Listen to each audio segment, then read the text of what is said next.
चुनावी माहौल है, कैसा लग रहा है आपको? MIM यहाँ पर कुछ काम नहीं कर रही, लोग भी उससे त्रस्त है। खाली रिगिंग कर रिगिंग के बेस पर वो हमेशा जीतते हुए आ रहे हैं। यहाँ पर आप चाहे असेंबली का इलेक्शन ले लो या पार्लियामेंट का इलेक्शन ले लो, यहाँ के डेवलपमेंट के लिए, यहाँ के वातावरण के लिए, यहाँ के रहने वालों के लिए it's time to change.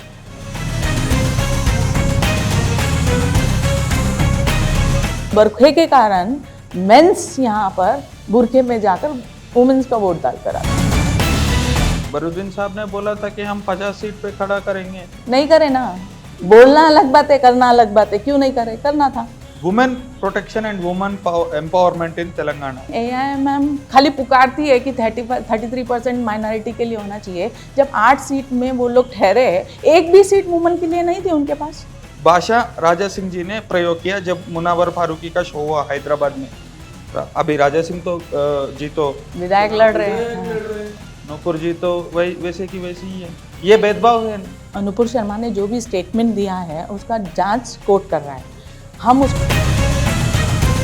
State government से मुझे एक चिट्ठी लिखकर भेजिए कि यहाँ रोहिंग्या है, मैं इनको यहाँ से खदेड़ दूंगा, निकाल दूंगा नहीं भी खदेड़ दूंगा करके उन्होंने बोला था। पावर किसके पास है? स्टेट गवर्नमेंट और सेंट्रल गवर्नमेंट। हमारा एक क्वाजी फेडरल स्टेट है। पहला राम मंदिर, दूसरा वुमेन रिजर्वेशन बिल, आर्टिकल 370। तो जब CA बिल आया था बहुत हंगामा हुआ ओल्ड सिटी में। ये सब होने के बाद भी आप ये सोच रहे कि आप जीतेंगे? इतना सब कुछ होने के बाद खाली चार मीनार वैसी का वैसी है, डेवलपमेंट के नाम पे जीरो है। खाली पलायन हो रहा है यहाँ पर क्योंकि बेसिक फैसिलिटी नहीं है। आज हॉस्पिटल किधर है? हॉस्पिटल नहीं है। एजुकेशन सेक्टर कहाँ है? एजुकेशन सेक्टर नहीं है। टेक्निकल, आज टेक्निकल का ज़माना है, टेक्निकल कोर्सेज कहाँ हैं? प्रोफेशनल कोर्सेज बोलते हैं हम, प्रोफेशनल कोर्सेज कहाँ है? इंडस्ट्रियल सेक्टर कहाँ है? पुलिस सिक्योरिटी कहाँ है? पुलिस सिक्योरिटी के नाम पे तो गुंडाइज्म चल रहा है यहाँ पर। पुलिस गुंडाइज्म कर, हाँ, पुलिस गुंडाइज्म है, हरासमेंट है। आप एक कम्युनिटी को तो पूरी लिबर्टी देके रखते हैं यहाँ पर कि कुछ भी करो।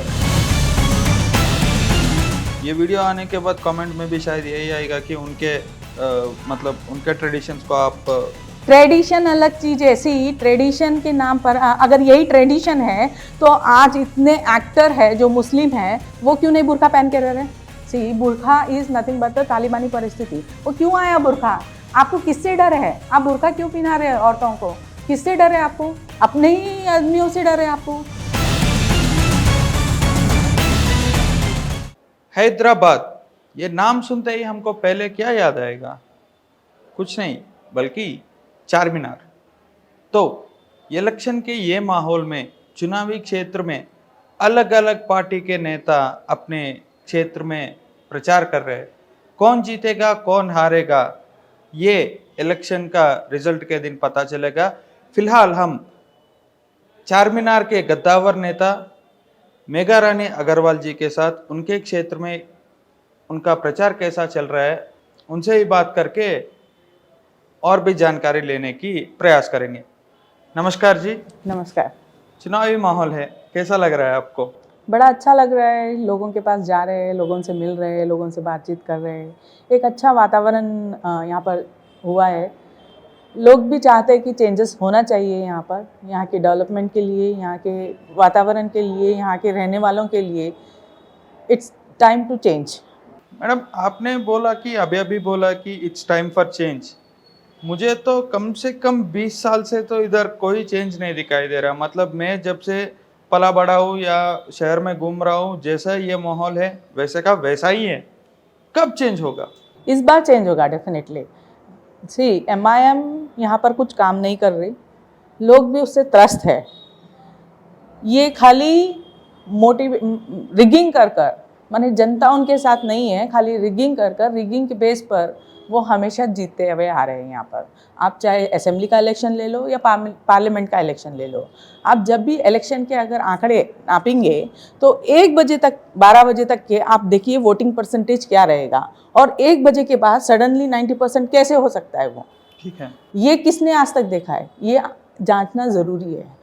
यही कारण है जिसके कारण AIMIM यहाँ से जीत रही है। Otherwise there is no chance for MIM to win from Charminar। Madam आपने अभी बोला कि MIM रैगिंग करती है, बीजेपी के तरफ से आप बोल रहे हैं कि इधर रैगिंग चलता है, और कांग्रेस की तरफ से जनाब फिरोज खान साहब भी यही बोलते हैं कि इधर वन वे वोटिंग चलता है। मेरा नहीं बल्कि सारे लोगों का, हैदराबाद शहर में जितने भी लोग हैं, जितने भी लोग ये बात सुन रहे हैं कि एमआईएम रैगिंग करती है, तो ईसी तो आप ही के पास है ना दिल्ली में, आप क्यों चुप है? नहीं, हम उसके लिए कंप्लेन भी करेंगे और इससे पहले भी किया है। यहाँ पर क्या होता है, जब इलेक्शन ऑफिसर जो भी बूथ ऑफिसर्स रहते, अंदर जो रहते वो उनको डराते धमकाते, और बूथ एजेंट्स उनको भी धमकाया डराया जाता, जिसके कारण वहाँ पर अंदर चाहे पुलिसकर्मी ही रहो, कोई भी इस विषय पर कोई एक्शन नहीं लेता, और अंदर कैमरे नहीं रहते, इसीलिए वो बात बाहर लीक नहीं होती। मोबाइल फ़ोन बूथ में लेके जाना मना है, हाँ। तो अंदर की बात अंदर ही रह जाती। बाहर आकर अगर वो पुकारेंगे भी तो उसका इफेक्ट क्या होगा और रिजल्ट क्या होगा, ठीक है। वो नहीं हो रहा। तो हमको रिगिंग रोकना है तो वहाँ पर एक एफिशिएंट कैलिबर और स्ट्रॉन्ग पर्सन होना चाहिए। दूसरी चीज़, यहाँ के जो पुलिस डिपार्टमेंट है, they are failure in stopping them, ठीक है। They are fail actually.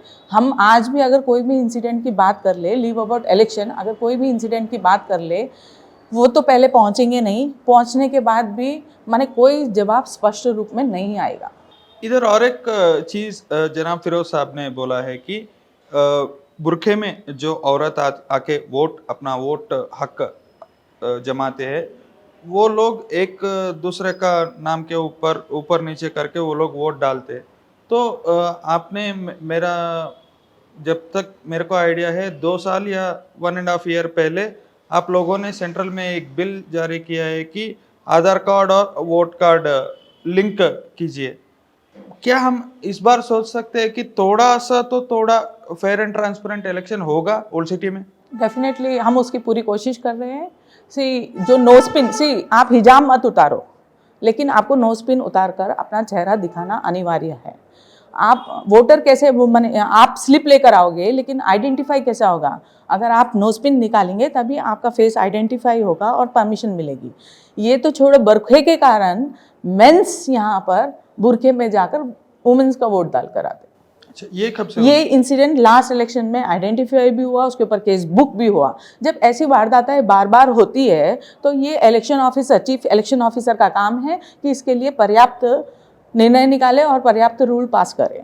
तो मतलब ये आप इतने साल से इधर है, आप शायद यही पली बड़ी है हैदराबाद में, ओल्ड सिटी में, तो आपको जब से आप छोटी है तो ये माहौल आप देख रही होंगी। ये क्यों ऐसा है कि मतलब मेरा डाउट ये है कि कहीं फ्रांस पे कुछ हो जाता है तो इधर दंगे भड़क जाते हैं, दंगे नहीं, थोड़ा बहुत ऊपर नीचे सिस्टम हो जाता है। अभी मिडिल ईस्ट में कुछ चल रहा है, ये फिलिस्तीन और इजराइल का, इधर के लोग थोड़ा ऊपर नीचे हो जाते हैं। क्यों ऐसा माहौल क्यों इधर खड़ा होता है? पूरा शहर तो काम है, पर इधर ये भड़काऊ भाषण, ये रैली, ये सब क्यों होता है मैडम? मेरे को समझ में नहीं आता। ये सब एमआईएम का एक प्रोपोगंडा रहता, एक पब्लिसिटी के लिए। बाहर से कुछ आता नहीं उनको, ना बाहर से कुछ सपोर्ट रहता, या तो इनका बाहर से अलायंस है इनडायरेक्टली जो पब्लिक को मालूम नहीं है। इसके कारण यहाँ पर दहशत क्रिएट करते हैं ये लोग। रहते यहीं, खाते यहीं जीते, लेकिन उनको चाहिए खाली दहशतगर्दी, बाकी और कुछ नहीं। आज इनको अगर हम बोलेंगे जो भी ये दहशतगर्दी फैला रहा, आप वहाँ जाकर वहाँ पर सपोर्ट करो, तो क्या वो तैयार है? नहीं, वो खाली उनको न्यूसेंस क्रिएट करना है, कियोस क्रिएट करना है, पब्लिक में इम्बैलेंस क्रिएट करना है, उसी के कारण ये सब होता है। मैडम, अभी आपने बोला कि एमआईएम का कुछ अलायंस वगैरह कुछ है, चाहिए कांग्रेस लेने दो या कोई और चुनावी पार्टी लेने दो, वो स्टेट से लेके सेंट्रल तक एक ही बात बोलती है कि आप और ओवैसी बी टीम है। ये बिल्कुल गलत है। टीआरएस, कांग्रेस और एमआईएम ABC टीम है। ठीक है। अगर ऐसा नहीं है तो आप देखिए, टोटल सीट 119 है, तो एमआईएम कितनी जगह ठहरा? 7 और 8। क्यों ठहरा? अगर बीजेपी से अलायंस है तो वो पूरी जगह ठहरना था ना, वो क्यों नहीं ठहरा? वो इनडायरेक्टली और डायरेक्टली केसीआर और कांग्रेस के साथ है, इसीलिए उसने अपने मीन्स कैंडिडेट्स दूसरे असेंबली में कहीं नहीं ठहराए। नहीं, वो अकबरुद्दीन साहब ने बोला था कि हम 50 सीट पे खड़ा करेंगे। नहीं करे ना, बोलना अलग बात है, करना अलग बात है। क्यों नहीं करे? करना था। उसी बात के लिए बोलते हैं कि अलायंस है आप दोनों का। नहीं, हमारा अगर अलायंस है तो हम यहाँ पर नहीं ठहरते थे ना, वन साइड इजी केक था फिर उनको। दूसरी बात यह आता है कि madam women protection and women empowerment इन तेलंगाना, आप भी बड़े कद पे है वुमेन एम्पावरमेंट के ऊपर, आपको कैसा लग रहा है कि इधर परिस्थिति कैसा है? लॉ ग्रेजुएट होने के कारण I can say fundamental rights जो है वो समाज के खाली एक तबका वुमन के पास ही है और दूसरे तबका वुमन के पास नहीं है। हम ये जो पर्सनल लॉ है, पर्सनल लॉ उसको रिस्ट्रेन कर रहा है। हिंदू कोडिफाइड लॉ वो ओपन हार्टेडली वुमन को पूरे पावर दे के रखा है, जिसमें fundamental rights, right to speech, right to equality, right to freedom, everything is there. हाँ, वेर एज खाली मुस्लिम लॉ में, क्योंकि उसके अंदर ही ये हम नहीं क्रिएट करे सो, ये Muslim codified law, uncodified law ये क्रिएट करे सो है, जिसमें वुमेन का दर्जा 1/3 है, not even equal to men. ये कब हुआ मैडम ये लॉ? ये अनकोडिफाइड है, इसका लॉ का माने कोई ईयर written section रिटर्न नहीं है। स्क्रिप्ट नहीं है, मुस्लिम लॉ है बस, खाली उसका रिटर्न कोडिफाइड हुआ ही नहीं।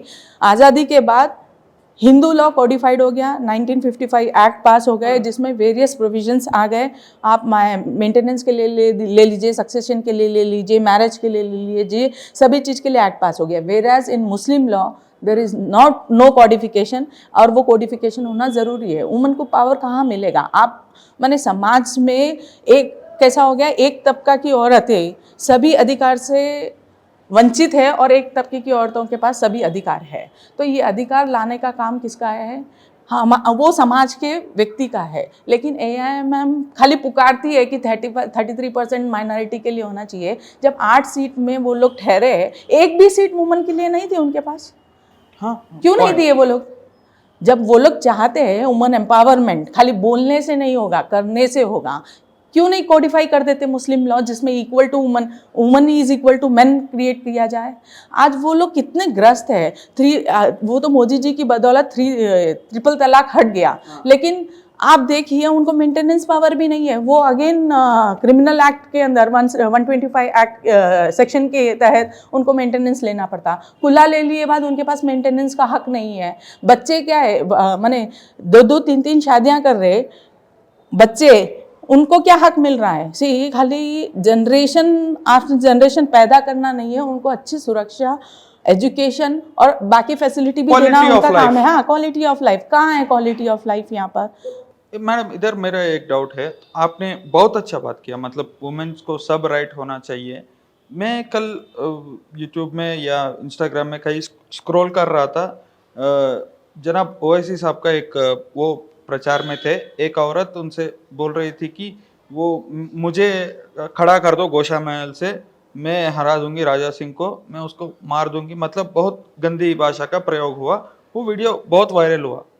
जैसे बात वो लोग करते उनको कुछ नहीं होगा, वायरल होने दो, कुछ भी होने दो।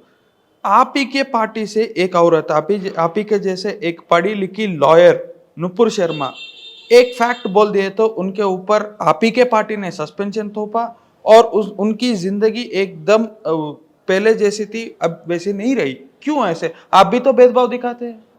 हम भेदभाव नहीं दिखा रहे, हम समानता बताने की कोशिश कर रहे हैं। जिसका से ये नुपुर शर्मा ने जो भी स्टेटमेंट दिया है उसका जांच कोर्ट कर रहा है, हम उसके ऊपर डिसीजन नहीं लिए। एक क्योस जो क्रिएट किया गया था, जो थ्रेटन और जो माहौल वहाँ पर हुआ था, उसको थामने के लिए जो भी इफेक्टिव एक्शन लेना था हाई कमांड ने उसका एक्शन लिया।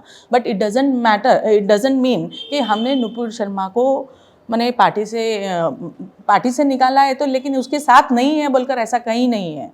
हम साथ है, जो भी सही है उसके साथ है हम। नहीं, मैं ये बात क्यों बोल रहा हूँ कि नुपुर शर्मा जी वो नॉर्थ से बिलोंग करती है, ठीक है। कुछ लोग अभी ये इंटरव्यू रिलीज होने के बाद बोलेंगे कि वो नॉर्थ से, तेरा क्या मतलब है उनसे, ठीक है। मेरा और एक इंटर रिलेटेड क्वेश्चन है, क्योंकि जो भाषा नुपुर शर्मा जी ने प्रयोग किया उससे 100 गुना अधिकतर भाषा राजा सिंह जी ने प्रयोग किया जब मुनावर फारूकी का शो हुआ हैदराबाद में। अभी राजा सिंह तो जी तो विधायक लड़ रहे हैं, नुपुर जी तो वैसे की वैसी ही है। ये भेदभाव है कि नहीं? नहीं है, डेफिनेटली उसके लिए भी कुछ सोच रखा होगा पार्टी ने। हाई कमांड, हाई डिसीजंस, वो उसके बारे में तो हाई कमांड ही बता सकता है क्या है उसके ऊपर। और एक दूसरी बात है मैडम, हैदराबाद में या पूरे तेलंगाना में ले लो, लेडीज़ के ऊपर जो अत्याचार हो रहे, मतलब आपको आइडिया होगा कि नहीं मेरे को नहीं मालूम। एक इंसिडेंट हुआ वरंगल में, प्रीति करके एक डॉक्टर, एसटी लड़की, उनके ऊपर वो रिजर्वेशन कैटेगरी से उनको मेडिकल सीट का आया करके उनके ऊपर बहुत प्रेशराइज करके उनको बहुत क्रिटिसाइज करके कॉलेज स्टूडेंट्स के व्हाट्सएप ग्रुप में उनके ऊपर बुरा भला बोल के उनका वो सुसाइड था या मर्डर था या कुछ था, किसी को अभी तक नहीं मालूम। ऐसे चीज़ हैदराबाद और तेलंगाना में हो रहे। अभी आप सेंट्रल में देखिए तो 33% या 30% वुमेन बिल मोदी जी ने लाया। अब जैसे स्त्रियों के ऊपर ऐसा अत्याचार हो रहे और आपने ये बिल लाया, बिल आते रहे जब से 1947 से इंडिया आज़ाद हुआ, ऐसे लड़कियों के लिए या औरतों के लिए ऐसे बढ़िया बढ़िया बिल आते रहे, पर ऐसा अत्याचार क्यों हो रहा है अभी तक? आज़ादी का अमृतकाल हम मना रहे और औरतों के ऊपर ऐसे चीज़ हो रहे। पहले तो मैं औरतों को ये कहूँगी कि अपने आप को कमज़ोर मत समझो। ये मेन सोसाइटी है, प्राचीन काल से यहाँ पर पुरुष प्रधान रहा, तो जब भी चेंजेस आएंगे हमको क्रिटिसिज्म का सामना करना पड़ेगा। कोई भी आपको इजी केक नहीं देगा, केक वॉक नहीं देगा कि आप आगे बढ़ो। शायद इसी का नतीजा है कि मोदी जी को 33% रिजर्वेशन पास करना पड़ा। अगर इजी रहती कोई भी चीज़ तो इतना संघर्ष नहीं करना पड़ता। हमारे पास चुनौतियाँ आते रहेंगी और चुनौतियों का हमको सामना करना पड़ेगा। पहले हम अपने आप को सशक्त करो तो हम दूसरे को बोल सकते हैं कि ये सही है या गलत है। हम अपने आप में कमज़ोर रहेंगे तो हम कोई भी हमको कुछ भी बोलेगा तो उसका असर हम पर होगा। तो जो भी उनको आपने जो कमेंट वगैरह पास किए, डेफिनेटली वो नहीं चाहते थे कि वो आगे बढ़े। हाँ जरूर। हाँ, और उसका असर उसके ऊपर हुआ क्योंकि वो अपने आप में कमज़ोर थी, जो मुझे लगता है। क्योंकि हम अगर अपने आप में कमज़ोर रहेंगे और दूसरा उसका परिवार का सहयोग भी होना ज़रूरी है, क्योंकि ऐसे बार बार अगर एक तरह के आप मेडिकली भी अगर देख लेंगे, बार बार एक चीज़ आपको बार बार बोली जाएगी तो आप उसको फील करने लगेंगे। और ये इसमें अपने ग्रंथों में भी कहा गया, अगर आप एक पेड़ को खाली 100 बार गाली देंगे तो वो भी सूख जाएगा। तो वो परिस्थिति है। तो महिलाओं को पहले सशक्तिकरण होना होगा। पावर मिलता नहीं, छीनना पड़ता और लेना पड़ेगा। महिलाओं को आगे बढ़कर अपना हक, अपनी आवाज़ उठानी पड़ेगी। वही तो कह रहे हैं, इस इलेक्शन में आप आगे बढ़ो और अपना वोट का सही उपयोग करो। आपके पास ये एक एम्पावरमेंट है, ये एक राइट है जो किसी पर्सनल लॉ में नहीं है, ये कॉन्स्टिट्यूशन में है। आपको दिया गया है अधिकार कि आप अपने मत का प्रयोग कर अपने द्वारा अपने नेता को चुनो, ताकि वो आपकी आवाज़ बन सके, आपकी आवाज़ बनकर उसके आपके लिए बहुत कुछ काम कर सके। तो महिलाओं को मेरा कहना यही है कि आप अपनी आवाज़ बुलंद करो, अपने हक के लिए लड़ो। पीछे अगर ठहरोगे तो पीछे ही रह जाओगे, आगे बढ़ोगे तो पीछे दुनिया ठहरेगी। तो आपको आगे बढ़ना है, दुनिया आपके साथ है, पहले आपको कदम उठाना है और आगे बढ़ना है। मैडम, दूसरा बात मैं ये पूछना चाहता हूँ, आपने शायद 2009 में यहाँ से कॉरपोरेटर का चुनाव लड़ा है आपने। बाद में जब पिछली बार जब 2020 या 21 में जब JHMC का इलेक्शन हुआ, 2016 में हुआ, 2016 में इलेक्शन हुआ, तब भी आपने चुनाव लड़ा। उसके बाद डिलिमिटेशन हो गया। नहीं, 2009 में इलेक्शन हुआ, फिर 14 में होने का था, वो आगे बढ़कर 2016 में हुआ इलेक्शन। तब डिलिमिटेशन कर यानी यहाँ पर पहले घासी बाजार की संख्या 25,000 थी, उसको डिलिमिटेशन कर 50,000 बढ़ाया गया। माइनॉरिटी वोट्स घासी बाजार डिवीज़न में कम थे, उसके बाद वो इक्वल हुए, 50-50 हुए। उसके बावजूद भी रिजर्वेशन किया गया ताकि यहाँ से कोई जीत कर ना आए। तो इतना होने के बावजूद भी यहाँ की जनता का सपोर्ट रहा, कार्यकर्ता का सपोर्ट रहा, कैंडिडेट का सपोर्ट रहा, सभी ने मिलकर घासी बाजार की सीट जीती थी। हाँ, तो मैं ये इसलिए पूछा हूँ कि JHMC में आपका बहुत पकड़ है। हाँ, पिछली बार जब 2021 या 2020 में JHMC इलेक्शन हुआ था, अमित शाह जी पधारे थे, योगी आदित्यनाथ हाँ। जी भी पधारे थे, हैदराबाद और ओल्ड सिटी दोनों में आए थे। तब दोनों अमित शाह जी लेनिए या फिर योगी जी को लीजिए, दोनों ने एक बात बोला है कि यहाँ हैदराबाद ओल्ड सिटी में भारी संख्या में रोहिंग्या मुसलमान यहाँ इलीगली आके सेटिल हुए हैं। उनका एक न्यूज़ चैनल है, उनका फुटबॉल टीम है, न जाने कुछ बहुत चीज़ बोल के गए हैं। बाद में जब नामपल्ली आपका बीजेपी ऑफिस में एक प्रेस मीट के दौरान जब होम मिनिस्टर अमित शाह जी बात कर रहे थे, तब एक जर्नलिस्ट ने पूछा था कि भाई आप जब बोल रहे हो कि यहाँ पे इलीगली सेटल हुए, तब इनको क्यों आप नहीं निकाल देते? तब अमित शाह साहब ने एक बात बोला था कि आप स्टेट गवर्नमेंट से मुझे एक चिट्ठी लिखकर भेजिए कि यहाँ रोहिंग्या है, मैं इनको यहाँ से खदेड़ दूंगा, निकाल दूंगा नहीं भी खदेड़ दूंगा करके उन्होंने बोला था। यही बात, मैं उधर था। मैं क्या बोल रहा हूँ, एक चिट्ठी एक कागज के ऊपर कोई ये लोग बोलते हैं कि हम कागज नहीं दिखाएंगे, पहली बात। दूसरी चीज, एक कागज का पत्र को लेके आप इतना बड़ा प्रॉब्लम को क्यों एड्रेस नहीं कर रहे हो? बीजेपी नहीं, ये इसमें क्या होता, स्टेट गवर्नमेंट, आपको ये देखना है कि पावर किसके पास है, स्टेट गवर्नमेंट और सेंट्रल गवर्नमेंट। हमारा एक क्वाजी फेडरल स्टेट है, तो पूरे राइट्स सेंट्रल गवर्नमेंट को नहीं है, पूरे पावर स्टेट गवर्नमेंट को नहीं है। It is a quasi federal state. तो स्टेट गवर्नमेंट के हक में बहुत सारी चीज़ें जिसका एक्शन स्टेट गवर्नमेंट को लेना है। सेंट्रल गवर्नमेंट के हक में जो भी आते हैं वो सेंट्रल गवर्नमेंट को लेना है। तो स्टेट गवर्नमेंट जब तक उनको लेटर नहीं लिखेगी तब तक सेंट्रल गवर्नमेंट क्या जा सकता है कि उनके हाथ बंधे हुए हैं। ठीक है, अभी आपने बोला है कि जब चुनाव यहाँ होता है कि बहुत ऊपर नीचे होता है, पुलिस भी फेल्यूर है। आप बंगाल का इलेक्शन लीजिए, पूरा सीआरपीएफ को उतारा गया, शेड्यूल बाय शेड्यूल इलेक्शन हुआ उधर। ऐसा सीआरपीएफ को उतार के एक पकड़बंदी प्लान बना के इधर फेयर एंड ट्रांसपेरेंट इलेक्शंस आप क्यों नहीं करवा पा रहे? जब से ऑपरेशन पोलो हुआ तब से ओल्ड सिटी में पुलिस का पकड़ कम है करके आप ही लोग बोल रहे हो, तब सीआरपीएफ को क्यों नहीं उतार रहे आप लोग, जैसा बंगाल में उतारे थे?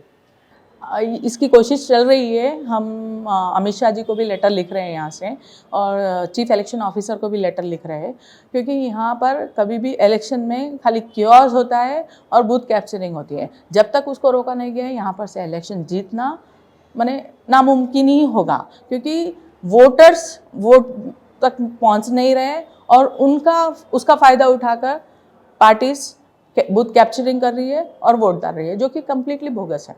ठीक है मैडम, ये 2018 में लास्ट टाइम जनरल इलेक्शंस हुआ तेलंगाना में, अभी 2023 में फिर से इलेक्शन हो रहा है। ये 5 साल में सेंट्रल गवर्नमेंट ने 4 बड़े बड़े बिल पेशकश किए। एक तो सुप्रीम कोर्ट से आया, पहला राम मंदिर, बहुत अच्छा चीज़, वो सुप्रीम कोर्ट ने ही बोला और मन भर गया उससे। दूसरी बात, आर्टिकल 370 कश्मीर का कलंक जो है वो भी हट गया। दूसरा, वुमेन रिजर्वेशन बिल और CAA बिल भी अमित शाह जी ने पास किया। तो जब CAA बिल आया था बहुत हंगामा हुआ ओल्ड सिटी में।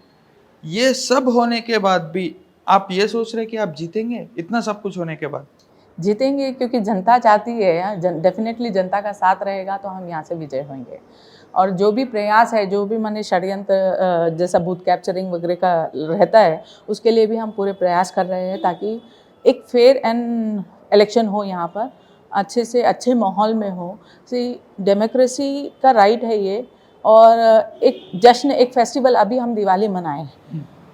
दिवाली का उत्सव का मतलब क्या है कि सब मिलकर खुशहाल माने हम हमारे सेलिब्रेशन को दिखाए। तो ये वोटिंग भी डेमोक्रेटिक फेस्टिवल है, उसको भी हर्ष उल्लास से मनाना चाहिए, ना कि खाली एक कैप्चरिंग और माने सीट पाने के लिए खाली हम लड़ते रहेंगे तो उससे नहीं, कुछ नहीं होने वाला है। अल्टीमेटली तुम जीत कर भी क्या कर ले रहे? तुम जीत तो ले रहे, लेकिन जीत कर क्या किया तुमने? 20 साल में क्या किया है मैम ने यहाँ पर? क्या डेवलपमेंट किया? पेडेस्टनाइजेशन जोन वैसी है। गवर्नमेंट आयुर्वेदिक हॉस्पिटल जो अच्छे से चल रहा था, उसको यहाँ से रिनोवेशन के नाम पे शिफ्ट कर दिया गया और वो उसको पार्किंग प्लेस बना दिए।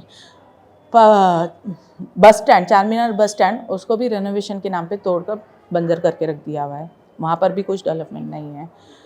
सेम आप हर चीज़ के नाम पर खाली बोल रहे हैं, कर कुछ नहीं रहे, करना अगर करेंगे नहीं। मेट्रो रेल भी रुका हुआ है, पूरे शहर में मेट्रो रेल चल रहा है, इजी वे है, मेट्रो रेल यहाँ आने नहीं दे रहे। क्यों नहीं आने दे रहे बाबा? यहाँ के लोग भी तो जॉब के लिए जा रहे हैं, आज इतना दो दो घंटे सफ़र कर रहे हैं। अगर मेट्रो रेल रहेगा तो उनको भी जॉब अपॉर्चुनिटीज़ रहेगी, यहाँ पर भी दूसरे इंडस्ट्रीज़ वगैरह डेवलप होंगे। यहाँ पर क्या नया हुआ ये काम बताओ? 20 साल में यहाँ पर नया क्या उपलब्धि हुई पूरे शहर में? कुछ नहीं है यहाँ, जैसे का वैसे रोड एक्सटेंशन हो, खाली चार मीनार वैसी का वैसी है, डेवलपमेंट के नाम पे ज़ीरो है, खाली पलायन हो रहा है यहाँ पर, क्योंकि बेसिक फैसिलिटी नहीं है। आज हॉस्पिटल किधर है? हॉस्पिटल नहीं है। एजुकेशन सेक्टर कहाँ है? एजुकेशन सेक्टर नहीं है। आज टेक्निकल का ज़माना है, टेक्निकल कोर्सेज कहाँ हैं? प्रोफेशनल कोर्सेज बोलते हैं हम, प्रोफेशनल कोर्सेज कहाँ हैं? इंडस्ट्रियल सेक्टर कहाँ है? यहाँ पर बड़ा मार्केट है, कपड़ा मार्केट है, ज्वेलरी मार्केट है, लेकिन आए दिन ज्वेलरी मार्केट वालों को सताया जाता है। क्या क्या क्या करके सताया जाता है? कहीं से चोर रहते हैं, चोरी का सामान खरीद बेचते हैं, फिर उनको पकड़ के लाते पुलिस वाले, उनको डंडे मार मार के बोलते कि 4 दुकान का नाम लो। वो 4 दुकान का नाम बताते हैं। वो 4 दुकान वालों को अगर अपने आप को छुटाना है तो उतना सोना देना है। ठीक है। तो ये एक ट्रेंड बना लिए सो है। क्यों यहाँ पर आप देखेंगे बंगाली भाई लोग भी है, वो लोग भी छुप के डर के रहते हैं। क्यों रहते हैं? क्योंकि उनका सोने का व्यापार है। जरा भी पकड़े गए तो उनका तो लॉस बहुत ज़्यादा है, तो उसके कारण वो डर के दबके रहते हैं। पुलिस सिक्योरिटी कहाँ है? पुलिस सिक्योरिटी के नाम पर तो गुंडाइज्म चल रहा है यहाँ पर। पुलिस गुंडाइज्म कर रही है। हाँ, पुलिस गुंडाइज्म है, हरासमेंट है। आप एक कम्युनिटी को तो पूरी लिबर्टी दे के रखते हैं यहाँ पर कि कुछ भी करो। रात में 12 बजे मिलादुन नबी था, वो कौन सा प्रोग्राम था? हाँ, मुहर्रम के टाइम पे 12 बजे चौक में राम मंदिर के ऊपर जबरदस्ती हमला करके गए। हमला? हाँ, हैदराबाद में।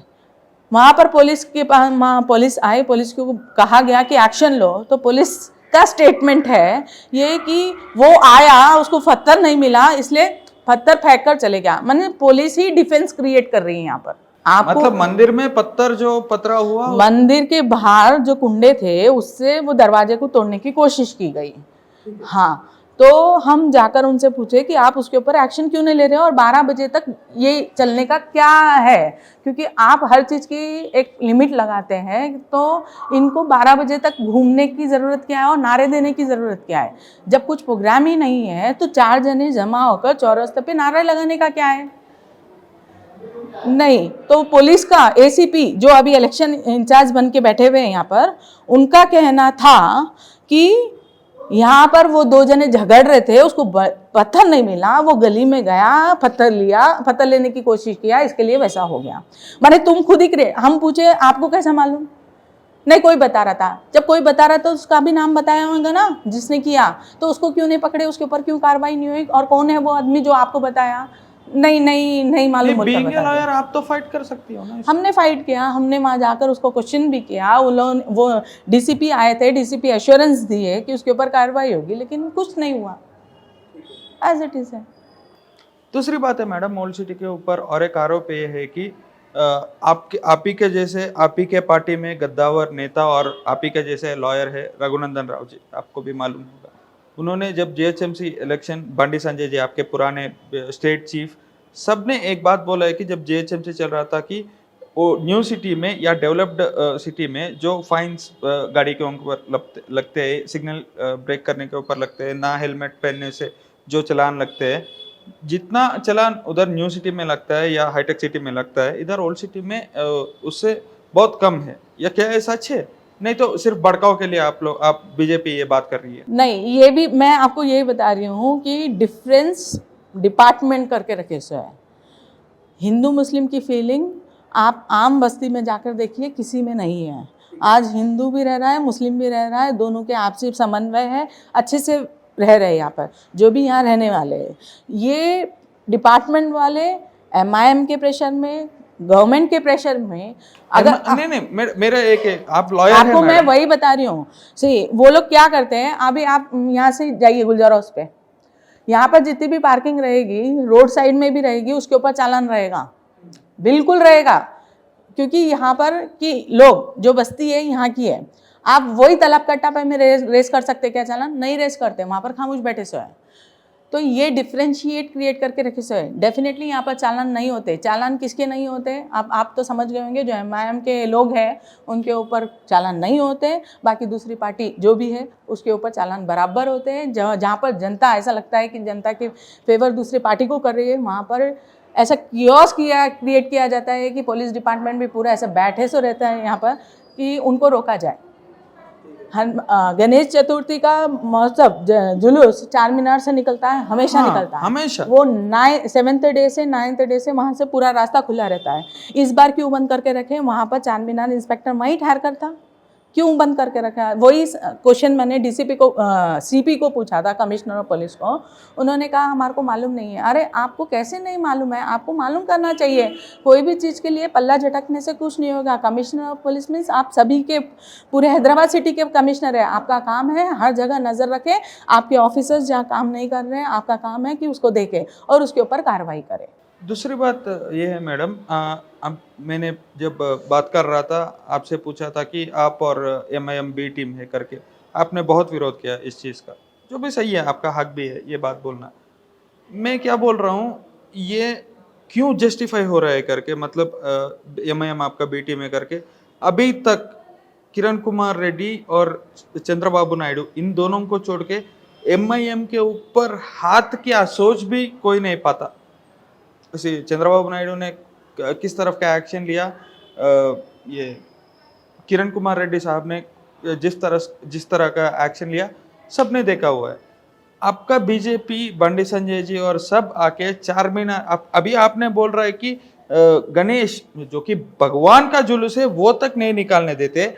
आप सिर्फ एक पार्टी है जो सेंट्रल में पावर में है, आपको इधर परमिशन मिल जाती है, आपको पूरा चार मीनार भगवा भगवा कर दिए। उस दिन वो हॉर्स फोर्सेस आए थे, बौद्ध फोर्सेस आए थे, वो आपको कैसे परमिशन मिला? जो जब तक कांग्रेस अभी तक ऐसे सभा नहीं कर पाई, इधर TDP जो पावर में थी कभी ऐसे बड़ी सभा चार मीनार के सामने नहीं कर पाई, सिर्फ बीजेपी को ये मौका क्यों मिला? इससे जस्टिफाई हो रहा है कि अब बी टीम है ना? नहीं, ऐसा कुछ नहीं है। वो पॉलिटिकल प्रोग्राम था, पॉलिटिकल प्रोग्राम के तहत वहाँ पर चार मीनार पर प्रोग्राम लिया गया और MIM के भी प्रोग्राम चार मीनार पे होते हैं, ऐसा नहीं है खाली। वो तो उनका गढ़ है ना मैडम। तो उनके भी प्रोग्राम होते हैं, तो पार्टी का भी प्रोग्राम हुआ था। वो कम्युनल और कम्युनल फीलिंग, मैं आपको वही बता रही हूँ कि पॉलिटिकल प्रोग्राम और कम्युनल प्रोग्राम अलग है और यहाँ पर वांटेडली कम्युनल फीलिंग क्रिएट की जाती है और रोकी जाती है। नहीं, मैं इधर मेरा पॉइंट है कि मैं भी जर्नलिस्ट हूँ, मैं था वो सभा में। अगर कम्युनल वो गैदरिंग नहीं था तो राम लक्ष्मण जानकी जय बोलो हनुमान की नहीं बोलते। आप भारत माता की जय लगाइए, जो कि आपका वो प्रचार निनाद है, वो लगाइए। बीजेपी जय बोलिए, नरेंद्र मोदी जी की जय बोलिए, वाजपेयी जी की जय बोलिए। आप देखेंगे सब अपने अपने भगवान को याद करते हैं। तो भारतीय जनता पार्टी के जो नेता है वो अगर अपने भगवान को याद कर रहे हैं तो उसका मतलब ये नहीं है कि वो कम्युनल फीलिंग एरिया में कम्युनल फीलिंग नहीं है वो। आप पहले ये हिंदू का गढ़ था चार मीनार क्या हैदराबाद सिटी, यहाँ से सब पलायन होते गए। क्यों होते गए? आप उसके ऊपर भी तो दृष्टि डालिए। खाली बी टीम बोलने से कुछ नहीं होगा। आप दृष्टि डालिए कि यहाँ से हिंदू यहाँ से क्यों पलायन हो रहा है, क्यों उनके ऊपर अत्याचार हो रहे हैं। पलायन किधर हो रहे हैं मैडम? आप तो यहाँ से चुनाव लड़ रहे हैं हिंदुओं के। आप वोट बैंक देखिए, परसेंटेज देखिए, जो कम हो गया। हिंदू जितना यहाँ पर जागृत था और जितने लोग यहाँ के जितना बिजनेस डेवलप करने वाले वो हिंदू ही है। और वो हिंदू बेल्ट आज यहाँ से शिफ्ट होकर बंजारा हिल्स, जुबली हिल्स, राजेंद्र नगर यहाँ से शिफ्ट हो रहा है। तो क्यों हो रहा है? ये सब जो बेसिक फैसिलिटी हम बोलते हैं, अगर वो नहीं मिली, आपका बच्चा बाहर जा रहा है, रात में आपको ये डर रहता है कि वो बच्चे को कुछ हुआ या नहीं हुआ, माँ सो नहीं सकती। तो इस दहशत में जीने से अच्छा आदमी बोलता है 2 वक्त की रोटी कमाना है तो यहाँ कमाओ या बाहर कमाओ, एक ही बात है। जब हमारे को जीने को यहाँ नहीं मिल रहा तो हम बाहर जाके जीएंगे। तो यही स्थिति यहाँ पर क्रिएट की गई। ठीक है, जो गद्दावर है, जो माने चाहते कि यहीं रहना हमारा जन्मस्थल है, हम यहीं रहेंगे, वो टिके हुए। बाकी तो सब मैक्सिमम शिफ्ट हो गए। चंद्रायन गुट्टा में हिंदू बेल्ट था पूरा, आज पूरा वन साइड है MIM का बेल्ट हो गया। हाँ। तो आप पलायन नहीं हो रहा, आप कैसे बोल सकते पलायन हो रहा? ये स्पेसिफिकली टाइम पीरियड से होते जा रहा। मेट्रो रेल क्यों नहीं ला रहे वो लोग? मेट्रो रेल लाएंगे तो सुविधा बढ़ेंगी, सुविधा बढ़ेंगे तो लोग भी रहेंगे, लोग वो क्यों नहीं ला रहे? ये किसी तरह से माने ब्रिज के बाहर एक बाउंड्री लाइन क्रिएट करना चाहते हैं ताकि यहाँ उनका पूरा राज साम्राज्य हो, जो कि वो कश्मीर में चाहते थे। लेकिन अब ये पॉसिबल नहीं है। अब तक क्या था मालूम नहीं, लेकिन अब ये पॉसिबल नहीं है। ये तो वो भी समझ चुके हैं। ठीक है, दूसरी बात, चार मीनार या नाम बोलते ही मैं भी कुछ समय के लिए दिल्ली में था। मैं जब उधर मेरे को दोस्त मिलते थे, वो पूछते हैं कि भाई तू तो दिखता नॉर्थ का बंदा दिखता है, पर तू है किधर से? तू तो तेलुगु में बात करता है। उधर मेरे तमिल और तेलुगु दोस्त से, मैं तमिल में बात करता था, तेलुगु में बात करता। वो पूछते तू दिखता नॉर्थ से पर बात करता साउथ में, तो है किधर से? मैं बोलता हैदराबाद। तो वो सीधा सीधा बोल देते हैं कि हाँ, जब यूपी इलेक्शन हुआ था तुम्हारा हैदराबाद से वो आया हमारे पास, ये ऊपर नीचे बोल के गया। ओवैसी साहब ने जो बात बोले, जब योगी मठ में चले जाएंगे, जब मोदी पहाड़ों में चले जाएंगे, जब कौन बचाने आएगा, उसके बाद योगी जीत गए। वो तो उनका वो मतलब उत्तर प्रदेश के लोगों का उनके ऊपर प्रेम था, जिसने योगी जी को दूसरी बार जिताया रिकॉर्ड ब्रेकिंग मार्जिन से। मैं क्या बोल रहा हूँ, उसके बाद एक इंटरव्यू देते हुए योगी आदित्यनाथ जी ने बोला, ऐसा ही मैं यही क्वेश्चन पूछा था एक जर्नलिस्ट ने। साहब ओवैसी साहब आए थे, उन्होंने बोला है कि मोदी मठ में योगी मठ में चले जाएंगे, मोदी पहाड़ों में चले जाएंगे, जब कौन बचाने आएगा। तब योगी जी ने बोला है कि समय आने दीजिए, हैदराबाद भी भाग्यनगर बनेगा। तो ये कम्युनल फीलिंग नहीं है मैडम? कम्युनल के नहीं कहा से भारतीय जनता पार्टी कभी कम्युनलिज्म को प्रमोट नहीं करती। आप देखेंगे इसमें माइनॉरिटी मोर्चा भी है, हर तरह के लोग भारतीय जनता पार्टी में हैं। एक कम्युनल फीलिंग वाले लोग नहीं है। मतलब नाम क्यों बदलनी है? भाग्यनगर इसका नाम है, बेसिक नाम है। आपको पता नहीं होगा, आप हिस्ट्री में जाइए। हैदराबाद का नाम भाग्यनगर था। द स्टेट ऑफ हैदराबाद था, जिसका नाम हैदराबाद लगा दिए। स्टेट ऑफ हैदराबाद में कई डिस्ट्रिक्ट महाराष्ट्र के आते, कई डिस्ट्रिक्ट तमिलनाडु के आते, आंध्र और तेलंगाना के डिस्ट्रिक्ट थे। उसको द स्टेट ऑफ हैदराबाद कहा था, जो निज़ाम सरकार के हाथ में था। बाद में इसको हैदराबाद कर दिया गया। हैदराबाद नहीं था, हैदराबाद का नाम भाग्यनगर है, इसीलिए उन्होंने कहा भाग्यनगर कहलाएगा ये। भाग्यनगर वो नाम परिवर्तित नहीं कर रहे, उसका पुनर्वास कर रहे। भाग्यनगर हैदराबाद का नाम है। और आप देखेंगे यहाँ पर हर संस्था जो भी काम करती है साथ में भाग्यनगर लिखती है। तो ये भाग्यनगर है। हम ठीक है ऑफिशियली उसको इसको हैदराबाद कहते हैं, लेकिन ये भाग्यनगर है। आप राम जी को मानते हैं? हाँ, तो आप जाएंगे अयोध्या जनवरी बिल्कुल में? जाएंगे। तो मेरा एक डाउट है मैडम, मैं भी राम जी का बहुत मानता हूँ। मैं भी अभी कैमरा के सामने बोलता हूँ जय श्री राम, मैं सबको रिस्पेक्ट देता हूँ। मैं क्या बोल रहा हूँ, आप शायद जानती होंगी कर्मनघाट टेम्पल। हाँ। अभी आपने बोला हिस्ट्री में जाइए, मैं उसका हिस्ट्री में जा रहा हूँ, कर्मनघाट टेम्पल का। ये वो टेम्पल है जिसने औरंगजेब को भगाया था। बराबर। दूसरी बात, भद्राचलम के श्री राम मंदिर, जो मंदिर बनाने से एक डिवोटी को लेकर जाके जेल कर दिए। आप अयोध्या में जो श्री राम जी का जन्म स्थल है उसका पुनरुद्धार कर रहे हैं, बहुत बढ़िया चीज है। अब सालों का वो ख्वाहिश है सब लोगों का, मतलब जो भी इस पावन धरती में जन्म लिए भारत में। ये हमारे भद्राचलम जिसके लिए डिवोटी को जेल हो गया और श्री राम जी ने साक्षात किया उनके लिए, और जो खुद बजरंगबली जी आके औरंगजेब को भगाए, कर्मनघाट टेम्पल, इनका पुनरुद्धारण क्यों नहीं हो रहा? वही तो बता रहे हैं, स्टेट गवर्नमेंट के अंतर्गत बहुत सारे पावर है जो स्टेट गवर्नमेंट को करना है, एग्जीक्यूट करना है। सेंट्रल गवर्नमेंट के पावर्स जो है सेंट्रल गवर्नमेंट कर रही है, खूब कर रही है, जिसके कारण आज वर्ल्ड में हमारा नाम है। स्टेट गवर्नमेंट को एक्शन लेना है। स्टेट गवर्नमेंट बी टीम है, माने स्टेट गवर्नमेंट की बी टीम AIMM है, इसीलिए वो लोग उनको सपोर्ट करने के लिए, उनके वोट बैंक के लिए ये सब काम होने नहीं दे रहे जो एक्चुअली होना चाहिए। आप खाली मंदिर की बात कर रहे हैं, हॉस्पिटल्स की भी तो मैंने बात की। हॉस्पिटल का कहाँ डेवलपमेंट हो रहा है? हम खाली इर्द गिर्द घूमेंगे तो नहीं होगा। मंदिर और मस्जिद को लेकर नहीं है इशू है डेवलपमेंट। नहीं, मैंने मस्जिद का नाम नहीं लिया मैंने। नहीं, मैं ये बता रही हूँ इशू डेवलपमेंट का है। स्टेट गवर्नमेंट नहीं चाहती यहाँ पर कोई डेवलपमेंट हो, क्योंकि वो बी टीम है। अगर AIMM हाथ हटा देगा तो वो लोग अपने आप को पता नहीं क्या समझ रहे हैं, क्यों नहीं ठहरा रहा। अगर AIMM उनके साथ नहीं है तो वो पूरी जगह ठहराना चाहिए ना, क्यों सपोर्ट कर रहा है डायरेक्टली और इनडायरेक्टली उनको ये डर है कि उनके वोट कट जाएंगे, इसके लिए वो अपने कैंडिडेट नहीं ठहरा। इतना बुलंद है कि सेंट्रल गवर्नमेंट में जाकर सेंट्रल को ललकारता है अवैसी, तो क्यों नहीं ठहराता अपने ही क्षेत्र में अपने लोगों को, यहाँ पर से कैंडिडेट क्यों नहीं चुन कर लाता।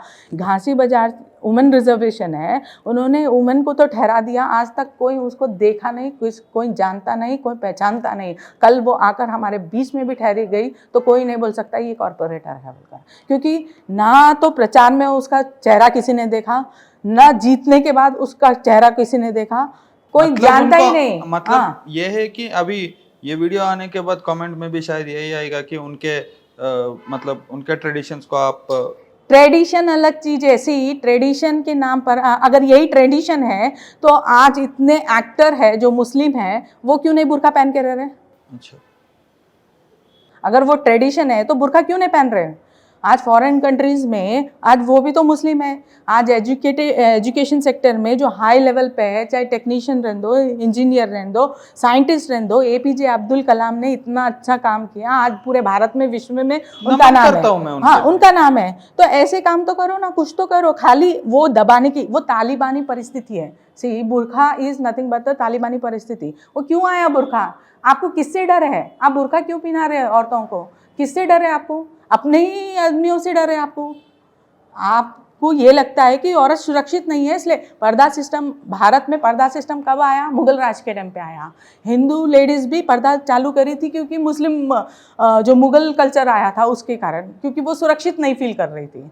तो आज उसको वही टेंडेंसी को अपनाए रखना, लकीर के फकीर बन के रहना, वो टेंडेंसी नहीं है। आज डेवलपमेंट की ओर अग्रसर हो रहे हैं हम एजुकेटेड है, हमको सुरक्षा चाहिए। खाली बुर्खा पहनने से सुरक्षा हो जाएगी क्या? ठीक है, आप इतने एग्रेसिव बात कर रही हैं। अगर मेघा रानी जी MLA जीत गई चार मीनार से, यहाँ ये क्षेत्र के जो लोग हैं उनको क्या एडवांटेजेस रहेंगे? सी MLA का पावर, खाली एक MLA का पावर और स्टेट गवर्नमेंट का पावर डिफरेंट रहता है। जो भी पावर है उसका डेफिनेटली पूरा यूटिलाइज होगा, पब्लिक डेवलपमेंट के लिए होगा, वुमेन एम्पावरमेंट के लिए होगा। मैं वुमेन्स को यही कहूँगी कि आप सशक्तिकरण बनाओ। खाली पर्दा लगाने से या पर्दे में रहने से आप सुरक्षित नहीं है। आपको आगे बढ़ना है, आप में बहुत सारी क्वालिटी है, आपके अंदर शक्ति है, आपको भगवान ने ब्रेन दे के भिजाया है।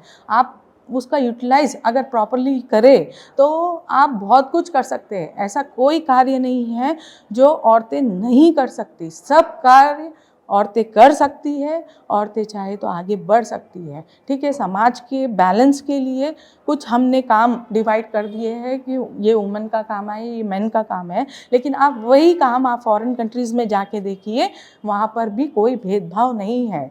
सब काम सभी के लिए है और सभी को करना है। आपने जन्म लिया तो कुछ उद्देश्य से लिया होगा। भगवान या जो आपके जो भी गॉड है उन्होंने आपको कुछ उद्देश्य से भिजाया होगा। आप उसको आइडेंटिफाई करिए, उसको आइडेंटिफाई करके उस लक्ष्य की ओर आगे बढ़िए डेवलपमेंट के लिए। कल आप मरेंगे तो खाली आपके बीवी बच्चे माने आपके बच्चे याद नहीं करना है, आपको आपका देश याद करना है, आपका समाज याद करना है कि फलाना व्यक्ति था, फलानी लेडीज़ थी जिसने ये अच्छे अच्छे कार्य किए। तो आप सभी को यही कहूँगी कि आप सशक्त रहो, सशक्तिकरण की तरफ आगे बढ़ो, डेवलपमेंट के लिए सोचो। जब तक आप नहीं चाहेंगी डेवलपमेंट नहीं होगा। आप अगर साथ देंगी तो मोदी जी भी साथ देंगे, यहाँ की जनता भी साथ देंगी। आपको 1/3 ही बनकर रहना है तो ये आपका निर्णय है। आपको 100% बनना है, इक्वल बनना है, तो ये आपको आगे बढ़कर आगे चलकर बोलना होगा, आगे चलकर अपना समर्थन देना होगा। अगर आप समर्थन नहीं देंगे, कोर्ट में भी केस रहता है, अगर आप डिफेंस लॉयर नहीं लगाएंगे तो आप केस कैसे जीतेंगे? तो वैसी ही है, आपको आपके लिए आवाज़ उठाना होगा और आगे बढ़कर चलना होगा। मैडम, आपने अभी बहुत कॉन्फिडेंटली और लोगों के लिए सेफ्टी अश्योर किया। कुछ कांग्रेस के नेता बोलते हैं कि आप शायद हेमंत बिस्वा शर्मा जी को जानते हैं, आप शायद हेमंत बिस्वा शर्मा जी को जानते हैं, असम चीफ मिनिस्टर। वो जब तेलंगाना कोई प्रोग्राम के लिए आए थे उनके ऊपर अटैक हुआ, आपको जानकारी है इस बारे में?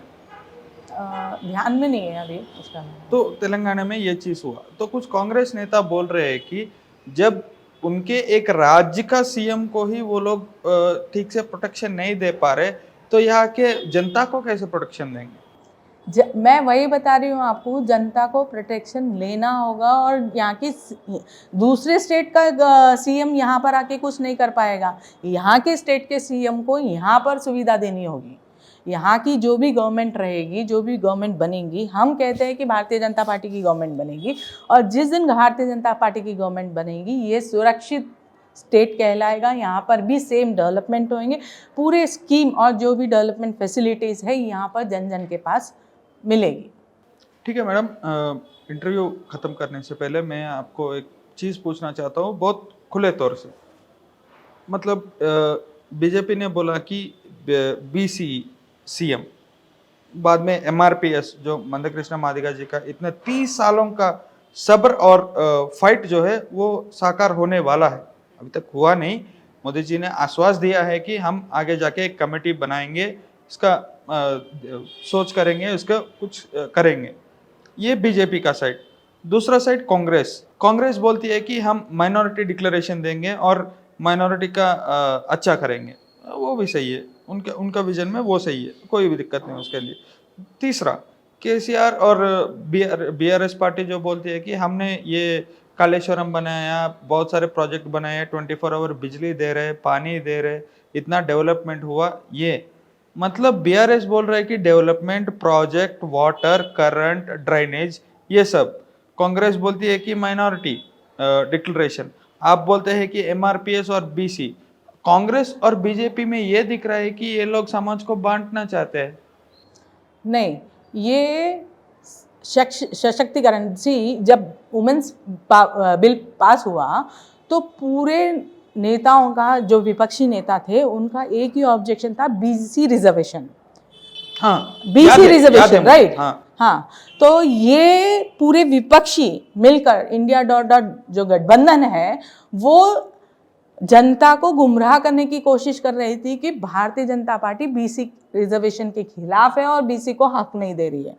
बल्कि आप एजुकेटर सेक्टर को पूछिए कि बीसी रिजर्वेशन जब जनरल इलेक्शन में ही नहीं है तो वुमन कोटा में बीसी रिजर्वेशन कैसे होगा? पॉइंट।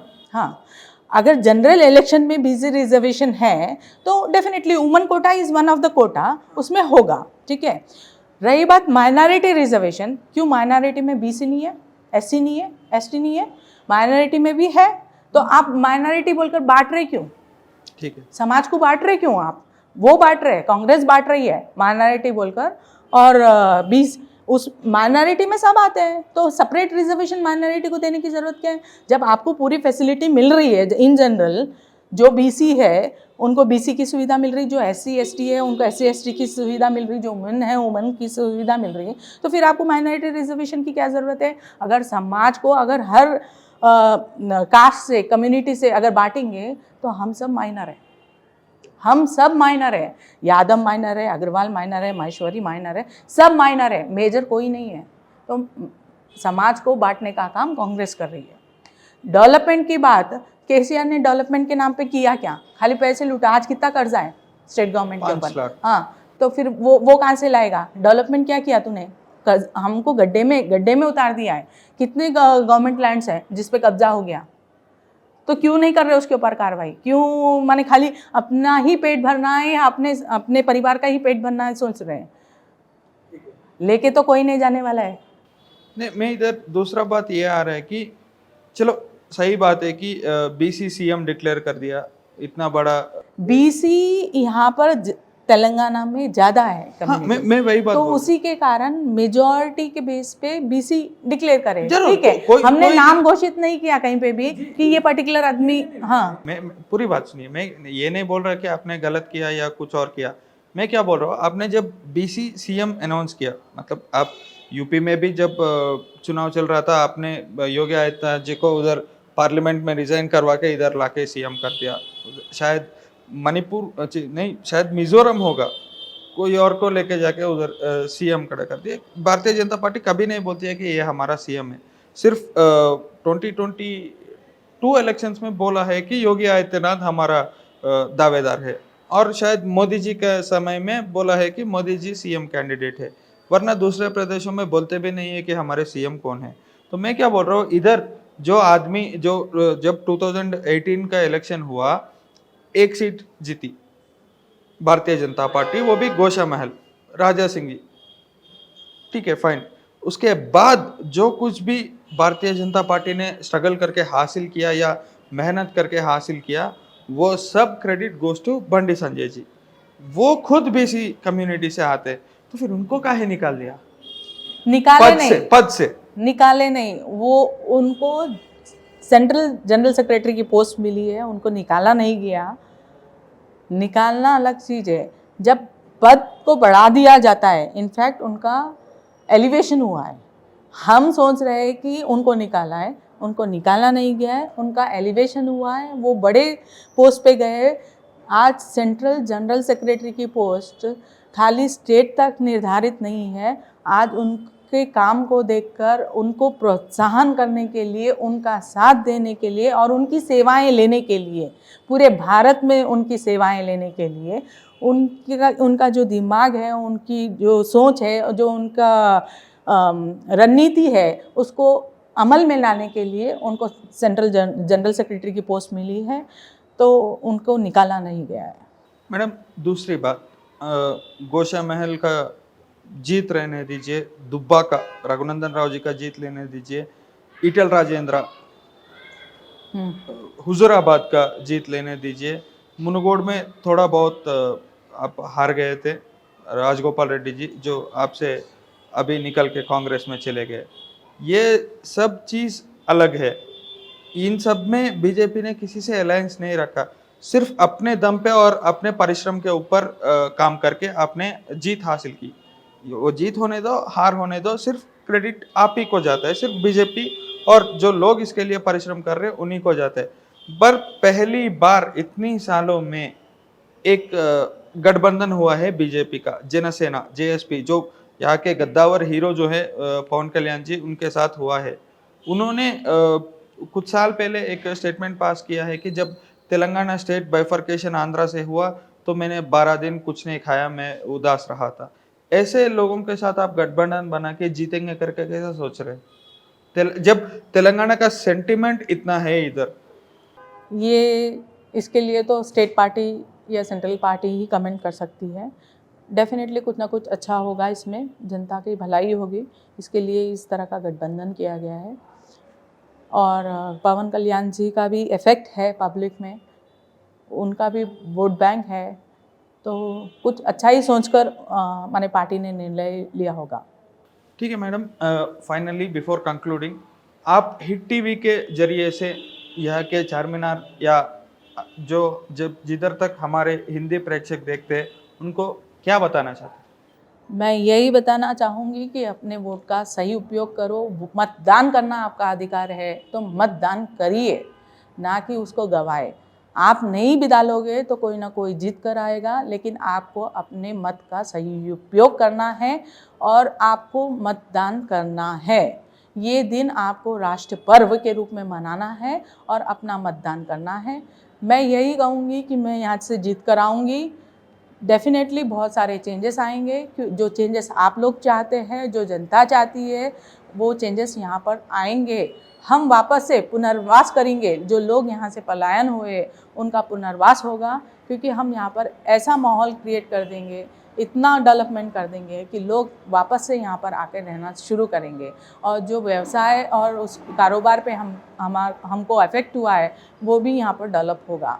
बस इसी के साथ मैं आपको धन्यवाद करती हूँ और मैं यही प्रार्थना करूँगी कि आप यहाँ से मुझे जिताए, ताकि ये सब सुविधाएं आपको उपलब्ध हो। तो ये था हैदराबाद चार मीनार के गद्दावर नेता बीजेपी से मेघा रानी जी के साथ हमारा इंटरव्यू। प्रजा जो भी ये इंटरव्यू देख रही है, अपना वोट ज़रूर यूज़ कीजिए, ये बात मैं आपसे कहना चाहता हूँ। जय हिंद।